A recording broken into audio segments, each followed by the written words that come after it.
दोस्तों, आजकल आपने देखा होगा कि अक्सर लड़का और लड़की एक दूसरे से अपनी मर्जी से ही शादी किया करते हैं। चाहे वो स्कूल का दौर हो, स्कूल में उनका प्यार हो जाए, हालांकि किसी ऑफिस में हो जाए या फिर किसी और कार्य में उनकी मुलाकात हो जाए।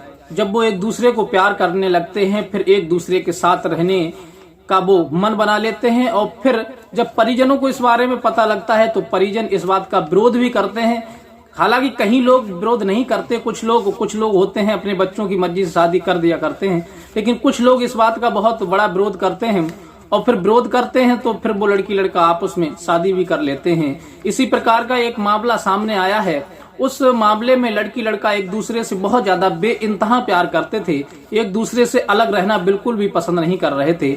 फिर वो आपस में शादी कर लेते हैं। घर वालों को इस बारे में जानकारी मिलती है, लड़की के परिजनों को, कि हमारी लड़की ने उस लड़के के साथ में प्रेम विवाह कर लिया है, मंदिर में विवाह कर लिया है।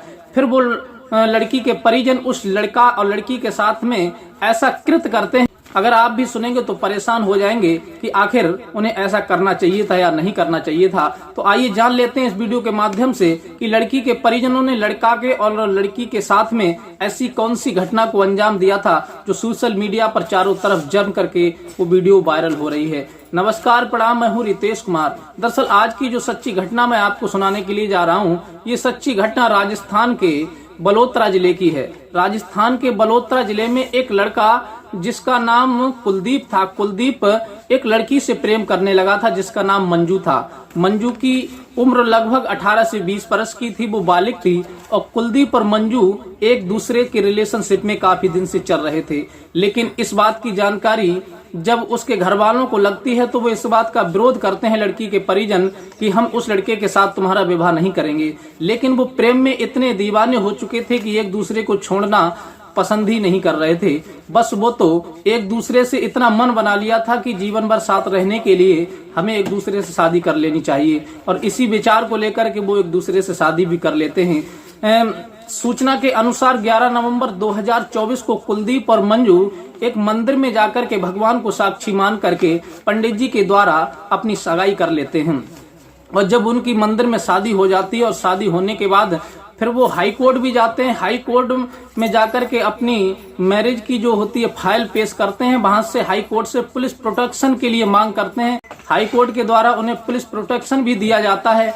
लेकिन जब वो हाई कोर्ट से लौट करके अपने घर आ जाते हैं और घर आराम से रहने लगते हैं, लेकिन इसकी सूचना अभी तक किसी को नहीं लगी थी। जैसे ही लड़की के परिजनों को, माँ बाप को पता लगता है कि हमारी लड़की मंजू उसी कुलदीप के साथ शादी कर ली है और फिर वो घर से फरार है, तब वो इस बात का बहुत बड़ा विरोध करते हैं।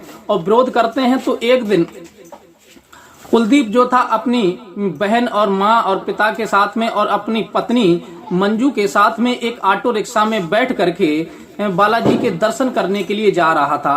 इस बात की सूचना जब लड़की के परिजनों को मिलती है कि हमारी ही लड़की जो मंजू है, जिसने हमारी इच्छा के विरुद्ध शादी कर ली है, वो अपनी ससुराल वालों के साथ इस ऑटो में बैठ करके जा रहे हैं, तभी वो सारे मायके वाले मंजू के स्कॉर्पियो में आते हैं। कई लोग होते हैं उनके साथ में और फिर उन्हें रास्ते में घेर लेते हैं। रास्ते में जब घेर लेते हैं, ये बात तो शुक्रवार शाम लगभग 5 बजे की है। जो बालाजी मंदिर के लिए जा रहे थे ऑटो में बैठ करके, तभी बताया जाता है कि पंचपदरा रोड पर शनि मंदिर के पास में मंजू के जो मायके वाले थे वो स्कॉर्पियो लेकर के आए थे और उसमें काफी लोग सवार थे। उन्होंने पहले तो जिस ऑटो रिक्शा में मंजू और उसका पति और उसकी सास ननद बैठी हुई थी, उसमें पहले तो उन्होंने स्कॉर्पियो से टक्कर मारी थी और टक्कर मारने के बाद स्कॉर्पियो को उस ऑटो रिक्शा के आगे लगा दिया और उससे 4 लोग जब नीचे उतरते हैं तो मंजू को उस ऑटो रिक्शा से बुरी तरह से खींचने लगते हैं, बुरी तरह से खींचते हैं। लेकिन मंजू अपने बचाव के लिए वहां पर चिल्लाती है, मुझे बचाओ। इसी बीच वहां रोडवेज भी आ जाती है और भी कई लोग देखने लगते हैं, लेकिन कोई भी उन्हें बचाने का प्रयास नहीं करता, ना ही कोई हिम्मत करता है कि इन्हें बचाया जाए।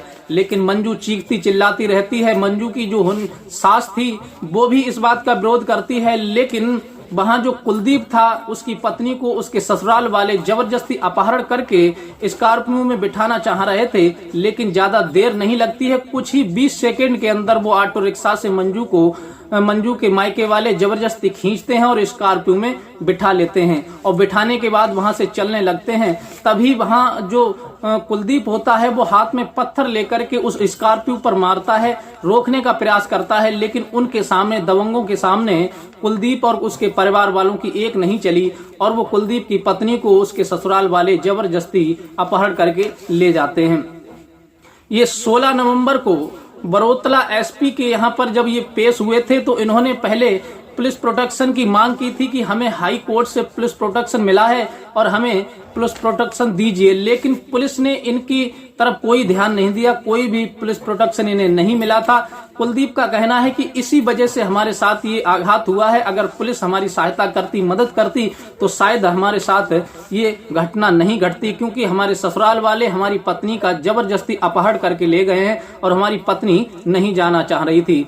इसकी सूचना जब मीडिया वालों ने वहां के बड़ोतरा एसपी से जब बात की तो बड़ोतरा एसपी कुंदन कवरिया ने बताया कि टीम बनाई गई है और टीम के द्वारा छापेमारी हो रही है और उसमें कुछ लोगों की गिरफ्तारी हुई है, जिसमें 9 आरोपियों को अबू रोड से गिरफ्तार किया गया है और 3 वाहनों को जब्त भी किया गया है। इनमें जो 9 लोगों की गिरफ्तारी हुई है वो है मोहनलाल और यासीन, सुनील कुमार, अजय कुमार और सोहन लाल और रूपराम पूकाराम। ये सभी जो हैं सिवाना निवासी हैं और ये पूकाराम ये देवासी निवासी हैं, हीरालाल माली हैं, ये सिवाना निवासी हैं। इन सभी 9 आरोपियों के लिए पुलिस ने गिरफ्तार किया है और गिरफ्तार करने के बाद पुलिस इनसे पूछताछ की जा रही है। एसपी जो बलोत्रा के हैं कुंदन कवरिया, इनका कहना है कि जो भी उचित मतलब इसमें दोषी पाया जाएगा उसके खिलाफ कड़ी से कड़ी कार्रवाई की जाएगी और हाई कोर्ट का आदेश है तो हम पुलिस प्रोटेक्शन इनके लिए जरूर देंगे। और जिन लोगों ने लड़की को मतलब अपहरण किया है, जबरदस्ती खींच करके उसी इच्छा के विरुद्ध ये बिलोरो में लेकर के गए हैं, इसी बीच 3 वाहनों को भी जब्त कर लिया गया है और फिर कड़ी से कड़ी इनके खिलाफ कार्रवाई की जाएगी। तो साथियों, ये थी कहानी राजस्थान की 2 प्रेमी जोड़ाओं की। आप क्या कहना चाहेंगे? क्या उनके परिवार वालों के लिए, मंजू के परिवार वालों को यानी मायके वालों को ऐसा करना चाहिए था, नहीं करना चाहिए था? आपकी जो भी राय हो अपनी राय हमें कमेंट में दे सकते हैं और मिलते हैं इसी प्रकार की कोई नेक्स्ट घटना के साथ। तब तक के लिए दीजिए इजाजत, नमस्कार।